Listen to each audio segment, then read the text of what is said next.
Hello friends. तो कैसे हैं आप लोग। तो फ्रेंड्स, आज मैं आपको किसान आंदोलन और जनजाति आंदोलन से जुड़े हुए सभी प्रश्न यहाँ पर कराने वाला हूँ। जैसा कि आप लोग जानते भी हैं कि आपके बीपीएससी टीआरई में या फिर बीपीएससी में इससे प्रश्न देखने को ज़रूर मिलता है। बीपीएससी टीआरई में ले लो या फिर बीपीएससी में ले लो, तो जनजाति आंदोलन और किसान आंदोलन से 1 से 2 प्रश्न देखने को ज़रूर मिलता है। तो 1 से 2 मार्क्स अगर आपको स्कोर करना है तो आप इस सेशन को ज़रूर देखिए, क्योंकि यहाँ से कंफर्म है भाई कि आपका 1 से 2 मार्क्स का, यार एक तो मैंने कम ही कहा है, 2 से 3 मार्क्स के लिए यहाँ पर क्वेश्चन जरूर पूछ लिया जाता है। 2 मार्क्स तो कंफर्म पूछा जाता है। तो अगर आप लोग स्कोर करना चाहते हैं अपने एग्जाम में 2 से 3 मार्क्स, तो आप इस सेशन को जरूर ज्वाइन करना। आधे घंटे का मैं क्लास लूंगा और आधा घंटा में आपका सभी जनजातीय आंदोलन या किसान आंदोलन जो भी है वो कंप्लीट हो जाएगा, जिसके बाद आपको जो है किसी भी टाइप का प्रॉब्लम नहीं होने वाला है। तो आप लोग पहले पहले मेरी सेशन को देख लीजिए, उसके बाद जाकर के मॉक टेस्ट लगा लो, टेस्ट सीरीज में दे दो या फिर किसी और टीचर का भी देख लो भाई, आपके सारे के सारे प्रश्न सॉल्व होने हैं इस टॉपिक से रिलेटेड। तो चलिए मैं आज आपका इस टॉपिक को यहाँ पे कंप्लीट किए देता हूँ और चलिए हम लोग अपने देखते हैं पहले प्रश्न को। एंड भाई हमारा फर्स्ट प्रश्न है, बारदोली सत्याग्रह का नेतृत्व किसने किया। तो बारदोली सत्याग्रह, तो बारदोली सत्याग्रह पहले याद रख लेना कि हुआ कब था। तो याद रख लेना है 4 फरवरी 1928 को जो है बारदोली सत्याग्रह देखने को मिला। कब? तो 4 फेब 1928 को है बारदोली सत्याग्रह देखने को मिला था। एंड ये सत्याग्रह हुआ कहाँ? तो गुजरात में हुआ था। बारदोली सत्याग्रह कहाँ हुआ भाई? तो ये गुजरात में देखने को मिला था बारदोली सत्याग्रह। ठीक है, देखो मेनली इसमें हुआ क्या था कि किसान जो थे ना वो कर नहीं दे पा रहे थे, असमर्थ थे। ठीक है, बट इसके अलावा भी जो है कर को टैक्स को 30% कर दिया था, इसलिए जो है बारदोली सत्याग्रह देखने को मिला था। तो बारदोली सत्याग्रह का नेतृत्व किसने करा था? तो भाई याद रख लेना, सरदार वल्लभ भाई पटेल ने जो है बारदोली सत्याग्रह का नेतृत्व किया था। क्यों किया था? क्योंकि देखो टैक्स को बढ़ाकर 30% कर दिया गया था। जो फार्मर्स थे वो कैपेबल नहीं थे टैक्स देने के, बट फिर भी जो है कर को 30% किया गया था। इसीलिए जो है वल्लभ भाई पटेल ने जो है बारदोली सत्याग्रह करा गुजरात में 4 फरवरी 1928 को। ठीक है, देखिए अब एक बात और याद रख लीजिएगा कि यहीं पर बारदोली की महिलाओं ने जो है सरदार पटेल को सरदार की उपाधि दी थी। किसने? तो बारदोली की महिलाओं ने सरदार पटेल को सरदार की उपाधि दी। ठीक है, तो ये क्वेश्चन भी पूछा जाता है कि बारदोली की महिला ने, किसने सरदार पटेल को सरदार की उपाधि दिया? तो बारदोली की महिला ने सरदार पटेल को सरदार का उपाधि दिया। तो ध्यान में रख लेना है। तो वल्लभ भाई पटेल यहाँ पर करेक्ट आंसर होगा, सरदार वल्लभ भाई पटेल। ठीक है, चलिए फिर नेक्स्ट क्वेश्चन की तरफ। चंपारण में नील के किसानों की दशा और गांधी जी का ध्यान किसने आकर्षित किया? तो देखो चंपारण में नील के किसानों की दशा और गांधी जी का ध्यान किसने आकर्षित किया? तो पहली बात यही याद रख लियो भाई कि चंपारण आंदोलन कब देखने को मिला? तो 1917 में जो है चंपारण आंदोलन देखने को मिला था। कहां पर देखने को मिला था भाई? तो पूर्वी चंपारण में देखने को मिला था चंपारण आंदोलन। चंपारण आंदोलन क्यों क्यों हुआ था? तो भाई ये तीन कठिया प्रथा के विरोध में हुआ था। तीन कठिया प्रथा के विरोध में हुआ था चंपारण आंदोलन। तीन कटिया प्रथा का मतलब समझ रहे हैं कि 20 कट्ठा में से 3 कट्ठा में जो है नील का खेती करना कंपलसरी होता था, अनिवार्य होता था। तो 20 कट्ठे में से 3 कट्ठे में नील का खेती करना कंपलसरी होता था, जिसकी वजह से जो है खेत बंजर हो जाता था। बट किसान क्या करते थे, जबरदस्ती के वो लोग अंग्रेज लोग किसान से करवाते थे और किसानों को करना पड़ता था जबरदस्ती, जबकि वो उसका जो है सही पैसा भी नहीं देते थे। बट फिर भी मजबूरी में जो है किसानों को जो है नील का खेती करना पड़ता था, ये जानते हुए कि जमीन बंजर हो जाएगा, बट फिर भी उन्हें करना पड़ता था और कम पैसे में जबरदस्ती करना पड़ता था। तो इसी के खिलाफ जो है एक नेता खड़े हुए थे, राजेंद्र प्रसाद नहीं भाई, अनुग्रह नारायण सिंह नहीं, राजकुमार शुक्ल एक नेता जो खड़े हुए थे, जिन्होंने चंपारण आंदोलन किया तीन कठिया प्रथा के विरोध में। तो किसने किया है चंपारण आंदोलन? तो राजकुमार शुक्ल एक नेता खड़े हुए थे जिन्होंने तीन कठिया प्रथा चलाया है नील आंदोलन के खिलाफ में। ठीक है, तो ध्यान में रख लीजिएगा इस बात को, ये किसने किया है तिनकठिया प्रथा? तो तिनकठिया प्रथा को स्टार्ट किया था भाई आपके राजकुमार शुक्ल ने। और ये राजकुमार शुक्ल ही वो शख्स है जो 1916 के लखनऊ अधिवेशन में गए थे। 1916 के लखनऊ अधिवेशन में गए थे और इन्होंने ये पहले किसान थे जिन्होंने मंच से भाषण दिया था। तो पहले किसान जो मंच से भाषण दिए थे कौन थे? तो राजकुमार शुक्ल थे पहले किसान जिन्होंने मंच से भाषण दिया 1916 के लखनऊ अधिवेशन में। और यहीं पर जाकर के इन्होंने गांधी जी को भी इनवाइट किया था, गांधी जी को चंपारण आने का न्योता दिया था, गांधी जी को चंपारण आने के लिए इनवाइट किया था। चंपारण आने के लिए क्या किया, तो गांधी जी को इनवाइट किया। और यहीं पर इनवाइट करने के बाद गांधी जी बोले थे कि हम अप्रैल में जो है आपके बिहार में आएंगे। और वो 10 अप्रैल 1917 को पटना आए थे, 10 अप्रैल 1917 को पटना आए। और उसके बाद फिर 15 अप्रैल 1917 को भाई ये चंपारण भी गए थे गांधी जी, 15 अप्रैल 1917 को चंपारण भी गए थे। और इस तरह से जो है आपका चंपारण आंदोलन वही हुआ था। तो ध्यान में रख लीजिएगा इस बात को। कोल विद्रोह कब हुआ था, तो भाई देखो भाई, one of the most important प्रश्न है ये वाला कि कोल विद्रोह कब हुआ था। तो कोल विद्रोह, तो कोल विद्रोह तो आपको याद ही रख लेना चाहिए कि कोल विद्रोह हुआ कब था। तो 1855 से 56 में नहीं भाई, 1831 से 32 में जो है कोल विद्रोह देखने को मिला था। एंड कोल विद्रोह का नेतृत्व किसने करा था, तो याद रख लियो बुद्धो भगत ने करा था। याद रख लियो बुद्धो भगत, किसने, तो बुद्धो भगत ने कोल विद्रोह का नेतृत्व करा था। और ये कोल विद्रोह हुआ कहाँ था भाई, तो छोटा नागपुर वाले इलाके में हुआ था। कहाँ पर, तो छोटा नागपुर वाले रीजन में कोल विद्रोह देखने को मिला था।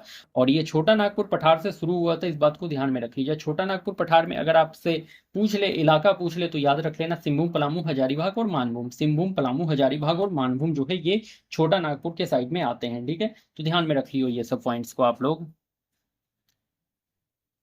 संथाल विद्रोह के नेता थे, तो वही one of the most important topic, फिर से ये इंपॉर्टेंट प्रश्न है। तो संथाल विद्रोह, अगर संथाल विद्रोह की जगह हूल संथाल विद्रोह भी दे दे तो ध्यान में रख लियो सेम ही प्रश्न है वो वाला, ठीक है।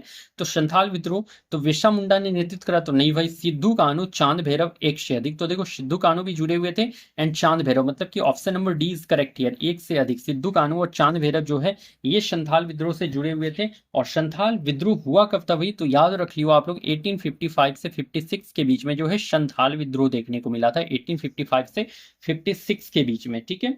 और देखो ये कहां से कहां तक चला था, तो याद रख लीजिएगा राजमहल की पहाड़ी से भागलपुर तक फैला था। कहां से, तो राजमहल की पहाड़ी से, राजमहल की पहाड़ी से भागलपुर तक जो है ये संथाल विद्रोह फैला था, ठीक है।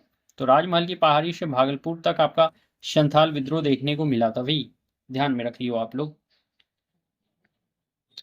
खोंड और सवार आंदोलन का नेतृत्व किया, तो खोंड और सवार आंदोलन, तो राधा कृष्ण दंड सेना, चक बिशोई, राजकुमार शुक्ल या कोई नहीं। तो खोंड और सवार आंदोलन का नेतृत्व जो है चक बिशोई ने करा था एंड राधा कृष्ण दंड सेना ने करा था। मतलब कि ये दोनों जो है खोंड और सवार आंदोलन से जुड़े हुए थे। तो ए और बी दोनों यहाँ पर करेक्ट आंसर होने वाला है। राधा कृष्ण दंड सेना और चक बिशोई दोनों खोंड और सवार आंदोलन से जुड़े हुए थे। ये खोंड और सवार आंदोलन हुआ क्यों था, तो देखो नरवली प्रथा पर रोक के लिए ये आंदोलन चलाया गया था। क्यों, तो नरबली प्रथा पर रोक के लिए, मतलब एक तभी ट्रेंड चलता था भाई कि बलि दे दिया जाता था, ठीक है। तो उसी पर रोक के लिए जो है ये आंदोलन चलाया गया था। नरबली प्रथा पर रोक के लिए जो है ये खोंड और सवार आंदोलन चलाया गया था। और नरबली प्रथा को मोरिया प्रथा के भी नाम से जाना जाता था, मोरिया प्रथा। तो नरबली प्रथा या मोरिया प्रथा के रोक पर जो रोक लगाने के लिए इस आंदोलन को चलाया गया था। और इस नरबली प्रथा पर किसने रोक लगाया, तो भाई अंग्रेजों ने इस प्रथा पर रोक लगाया था। इसीलिए जो है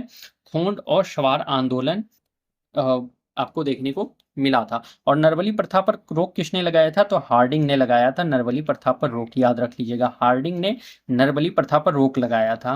हार्डिंग ने रोक लगाया था नरबली प्रथा पर। और इसीलिए जो है खोंड और सवार आंदोलन देखने को मिला, जिसके नेतृत्वकर्ता कौन थे, तो राधा कृष्ण दंड सेना एंड चक बिशोई, आपको ध्यान रख लेना है। तो देखो भाई मैं यहाँ पर कुछ भी छोड़ नहीं रहा हूँ, जो भी आपके एग्जाम के व्यू से जो मोस्ट इंपॉर्टेंट प्रश्न बन सकते थे सभी यहाँ पर डिस्कस कर रहा हूँ। ऐसा नहीं है कि आपको मैं छोड़ के चल रहा हूँ, ठीक है। तो अगर आपके प्रश्न आएंगे तो जो मैं बता दे रहा हूँ यहाँ पर यहीं से प्रश्न आने वाले हैं, इनसे बाहर जाने का कोई भी चांस नहीं होता, इसका मैं गारंटी दे सकता हूँ। तो अगर आप लोग बीपीएससी टीआरई की तैयारी कर रहे हो और बिहार के किसी भी वनडे एग्जाम की तैयारी कर रहे हो भाई, तो इस सेशन को देख लियो आप लोग, आपका कुछ भी इससे बाहर नहीं जाने वाला है। अगर बाहर जाए तो फिर आके कमेंट कर दियो कि यार तुम क्या पढ़ाते हो, कुछ तो लड़ता ही नहीं है। तो एक बार चेक तो जरूर कर लो भाई, तुम लोग जा करके एक बार मॉक टेस्ट लगा के देख लो, टेस्ट सीरीज लगा के देख लो, और किसी भी अच्छे टीचर का भी भाई देख लो जा करके। अगर नहीं यहाँ से मैच करता है प्रश्न तो फिर भर भर के कमेंट कर दियो, उल्टा सीधा जो मन में आए, ठीक है। तो चलो फिर मैं देख लेता हूँ अब नेक्स्ट प्रश्न को। मुंडा विद्रोह का नेतृत्व किया। तो मुंडा विद्रोह का नेतृत्व किसने करा था? तो याद रख लीजिएगा कि बिरसा मुंडा, तो बिल्कुल यही करेक्ट होने वाला है। बिरसा मुंडा ने मुंडा विद्रोह का नेतृत्व किया था। और ये मुंडा विद्रोह कब देखने को मिला था? तो 1899 से 1900 के बीच में जो है मुंडा विद्रोह देखने को मिला था भाई। 1899 से 1900 के बीच में मुंडा विद्रोह देखने को मिला था और इसका बिरसा मुंडा ने नेतृत्व किया। और बिरसा मुंडा को जो है धरती आबा के भी नाम से जाना जाता था। किसके नाम से? तो धरती आबा के भी नाम से जाना जाता था बिरसा मुंडा को। और इस मुंडा विद्रोह को उल गुलान विद्रोह के भी नाम से जाना जाता है। कौन सा विद्रोह? तो उल गुलान विद्रोह। तो आपसे पूछ लेगा कि मुंडा विद्रोह को और किस नाम से जाना जाता है? तो उल गुलान विद्रोह के भी नाम से जाना जाता है मुंडा विद्रोह को। ये एक्चुअली हुआ कहाँ था? तो याद रख लीजिएगा, छोटा नागपुर वाले रीजन में ये मुंडा विद्रोह देखने को मिला था। छोटा नागपुर वाले रीजन में मुंडा विद्रोह देखने को मिला था। और ये हुआ क्यों था भाई? तो देखो, एक खूंटकटी प्रथा चलता था पहले। खूंटकटी प्रथा मतलब, खूंटकटी प्रथा का मतलब समझ रहे हो भाई? खूंटकटी प्रथा का मतलब होता था कि सामूहिक खेती जो होता था उस पे जो है अंग्रेज रोक लगा दिए थे। इसीलिए जो है मुंडा विद्रोह देखने को मिला था, जिसका नेतृत्व बिरसा मुंडा ने किया। 1899 से 1900 के बीच में किया। और एक बात आप लोग जरूर ध्यान में रख लीजिएगा कि बिरसा मुंडा को जेल ले जाया गया था। तो कब? तो फरवरी 1900 में जो है, फरवरी 1900 में बिरसा मुंडा गिरफ्तार हुए थे, अरेस्ट हुए थे। ठीक है। तो फरवरी 1900 में जो है बिरसा मुंडा अरेस्ट हुए थे। अरेस्ट कर लिया गया था बिरसा मुंडा को और उन्हें रांची जेल में रखा गया था। कहाँ पर? तो फरवरी 1900 में बिरसा मुंडा को अरेस्ट करके रांची जेल में रखा गया था। और जून 1900 में बिरसा मुंडा की मृत्यु हो गई थी। जून 1900 में बिरसा मुंडा का डेथ हो गया था रांची जेल में ही। ठीक है। तो डेथ हो गया था क्योंकि उनका कुछ उनके तबियत में कुछ खराब था भाई, तो इसीलिए उनका डेथ हुआ था रांची जेल में ही जून 1900 में। ठीक है। तो कब उनका रांची जेल वो कब गए? तो फरवरी 1900 में उन्हें अरेस्ट करके रांची जेल ले जाया गया और वहीं पर उनका जून 1900 में उनका डेथ हो गया था। इतनी बातों को ध्यान में रख लीजिएगा, इससे बाहर कुछ भी फिर नहीं जाने वाला है। आनंद मठ पुस्तक किस विद्रोह पर आधारित है? तो याद रख लियो भाई, तो आनंद मठ पुस्तक जो है आपके किस विद्रोह पर आधारित है? तो बिल्कुल यही सन्यासी विद्रोह पर आधारित है। आनंद मठ आपका पुस्तक किस विद्रोह पर आधारित है? तो सन्यासी विद्रोह पर आधारित है। Option number A is correct here. एक क्वेश्चन आता है कि आनंद मठ पुस्तक कब प्रकाशित किया गया या लिखा गया? तो याद रख लीजिएगा 1882 में जो है आनंद मठ पुस्तक को लिखा गया था। ठीक है। आनंद मठ पुस्तक को 1882 में लिखा गया था। अब सन्यासी विद्रोह की बात कर ली जाए तो सन्यासी विद्रोह का नेतृत्व किसने किया था? तो मजमून शाह। किसने? तो मजमून शाह और देवी चौधरानी ने जो है सन्यासी विद्रोह का नेतृत्व किया। मजमून शाह और देवी चौधरानी, ये सभी क्या थे? ये सन्यासी विद्रोह के इन्होंने नेतृत्व किया था। सन्यासी विद्रोह हुआ कहाँ था? तो बंगाल वाले रीजन में सन्यासी विद्रोह देखने को मिला था, बंगाल वाले रीजन में। ठीक है। इस सन्यासी विद्रोह को दबाया किसने था? तो याद रख लीजिएगा, वॉरेन हेस्टिंग्स ने दबाया। तो वॉरेन हेस्टिंग्स। तो सन्यासी विद्रोह को किसने दबाया? तो वॉरेन हेस्टिंग्स ने दबाया। और ये सन्यासी विद्रोह कब हुआ था? तो 1770 से 1820 के बीच में देखने को मिला था सन्यासी विद्रोह। 1770 से 1820 के बीच में सन्यासी विद्रोह देखने को मिला था। इन सभी 5-6 पॉइंट्स को आप लोगों को ध्यान में रख लेना है, इससे बाहर कुछ भी नहीं आएगा। ठीक है। फराजी विद्रोह कहाँ से शुरू हुआ था? तो देख लो भाई, फराजी विद्रोह अगर पूछ ले तो फराजी विद्रोह जो है बंगाल से, एमपी से, यूपी से, महाराष्ट्र से, तो बंगाल वाले रीजन से फराजी विद्रोह शुरू हुआ था। और ये फराजी विद्रोह का नेतृत्व किसने किया करा था? तो हाजी शरीतुल्ला। याद रख लीजिएगा, हाजी शरीतुल्ला। शरीतुल्ला, हाजी शरीतुल्ला ने फराजी विद्रोह का नेतृत्व किया था। हाजी शरीतुल्ला ने जो है फराजी विद्रोह का नेतृत्व करा था। एंड इस पॉइंट्स को जरूर में ध्यान रख लीजिएगा आप लोग। ठीक है। अब चलिए फिर नेक्स्ट क्वेश्चन में। कूका आंदोलन का उद्देश्य था सिख धर्म में प्रचलित बुराई को दूर करना, या फिर बौद्ध धर्म में प्रचलित बुराई को दूर करना, या फिर जैन धर्म में प्रचलित अंधविश्वास को दूर करना, या फिर कोई नहीं। तो कूका आंदोलन का था भाई नेतृत्व क्या था, उद्देश्य क्या था? तो देखो, उसका उद्देश्य था सिख धर्म में प्रचलित बुराई को दूर करना। ये कूका आंदोलन का मुख्य उद्देश्य था। आपसे पूछा जाए कि ये कूका आंदोलन एक्चुअली हुआ कब था, तो याद रख लेना 1840 से लेकर के 72 के बीच में कूका आंदोलन देखने को मिला। 1840 से 1872 के बीच में कूका आंदोलन देखने को मिला था। ठीक है। कूका आंदोलन का नेतृत्व किसने करा है? तो इसमें देखो 2-3 नाम आपको ध्यान रख लेना है। एक तो पहला सबसे इंपॉर्टेंट नाम याद रख लेना है, राम सिंह कूका। राम सिंह कूका, ये सबसे इंपॉर्टेंट है, ज्यादातर इन्हीं का नाम पूछा जाता है। बट बीपीएससी है, ये 2-3 नाम के प्रश्न भी बना देते हैं तो उस टाइम कंफ्यूज हो जाओगे, इसलिए 2-3 नाम जो है सारा याद रख लो। तो ज्यादा तो राम सिंह कूका ही दिया जाता है ऑप्शन में, बट ये कंफ्यूज करने के लिए इनसे जुड़े हुए और भी नाम दे देते हैं। तो और भी नाम याद रख लेना, एक तो याद रख लेना राम सिंह का, और एक याद रख लेना जवाहर मल, जवाहर मल, और एक याद रख लेना बालक सिंह, बालक सिंह।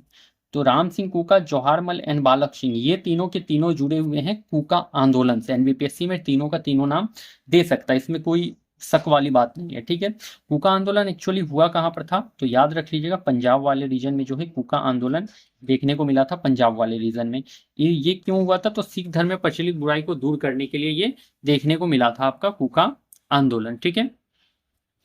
अब हमारा यहाँ पर नेक्स्ट प्रश्न आता है भाई, नेक्स्ट प्रश्न अब देख लो आगे हम लोग अपना, गडकरी विद्रोह का नेतृत्व किया था। तो गडकरी विद्रोह का नेतृत्व किसने किया है, तो गडकरी विद्रोह का नेतृत्व, अब देखो यहाँ पर ये भी क्वेश्चन इंपॉर्टेंट है, बट उतना नहीं, बट इंपॉर्टेंट है, ध्यान में रख लीजिएगा। तो राम सिंह कुका, दाजी कृष्ण पंडित, दिगंबर विश्वास, या फिर कोई नहीं। तो गडकरी विद्रोह किसने करा था, तो राम सिंह कुका से तो वही कुका आंदोलन था आपका। दाजी कृष्ण पंडित जो है ये गडकरी विद्रोह से जुड़े हुए थे, दाजी कृष्ण पंडित, ठीक है, दाजी कृष्ण पंडित। दिगंबर विश्वास आपके नील आंदोलन से जुड़े हुए थे, नील आंदोलन से जुड़े हुए थे दिगंबर विश्वास आंदोलन। आगे मैं इसके बारे में डिस्कस करूंगा, आगे प्रश्न होगा इससे रिलेटेड।